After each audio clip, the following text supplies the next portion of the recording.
Cyber fraud આચરતી ગેંગના 8 આરોપીઓ ઝડપાયા. મ્યુલહન્ટ 2.0 અંતર્ગત 8 આરોપી ઝડપાયા, જેમાં 288 કરોડનો ફ્રોડ સામે આવ્યું છે.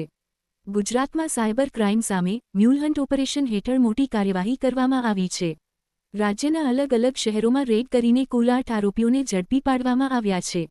સુરત અને ભાવનગરમાંથી 2 આરોપીઓને ઝડપી પાડવામાં આવ્યા છે, જ્યાં 181 કેસોમાં અંદાજે 174 કરોડથી વધુનું ફ્રોડ સામે આવ્યું છે. આરોપીઓ પાસેથી મોબાઈલ, લેપટોપ સાથે 125 પેઢીઓની માહિતી, 65 અલગ અલગ આઈડી અને 868 બનાવટી ઇનવોઇસ મળ્યા છે.